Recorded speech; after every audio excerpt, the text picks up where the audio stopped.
വന്യമൃഗശല്യം വർദ്ധിച്ചിട്ടും അധികൃതരുടെ അനാസ്ഥയ്ക്കെതിരെ LDF പ്രതിഷേധ സായാഹ്നം സംഘടിപ്പിച്ചു.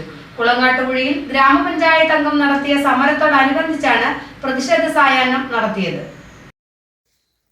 പിണ്ടിമന പഞ്ചായത്തിലെ 1-ാം വാർഡിലും സമീപ പ്രദേശങ്ങളിലും വന്യമൃഗശല്യം രൂക്ഷമായിട്ടും പരിഹാര നടപടികൾ സ്വീകരിക്കുന്നില്ലെന്ന് ആരോപിച്ച് വാർഡ് മെമ്പർ പ്രിൻസ് ജോൺ 2 ദിവസമായി കുത്തിയിരിപ്പ് സമരത്തിലായിരുന്നു. ഈ സമരത്തിന്റെ സമാപനത്തോടനുബന്ധിച്ചാണ് LDF പ്രതിഷേധ സായാഹ്നം സംഘടിപ്പിച്ചത്. മുൻ MLA ആന്റണി ജോൺ ഉദ്ഘാടനം നിർവഹിച്ചു. 2 വർഷം പിന്നെ നമുക്കറിയാമല്ലോ, 5 വർഷമാണല്ലോ ഒരു തെരഞ്ഞെടുപ്പ് കഴിഞ്ഞാലുള്ള കാലാവധി.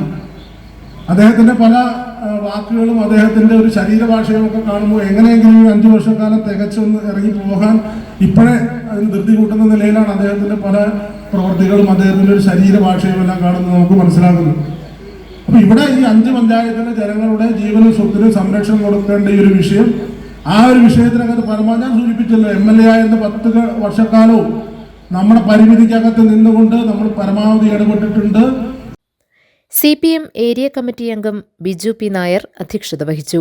TC Mathew, Prince John, Jalaja Paulose, Khadeeja Ubaid, Ambili Sajeev, SM Aliyar, Ajilal Meeran, Sajeev Narayanan, TK Kurian തുടങ്ങിയവർ പങ്കെടുത്തു.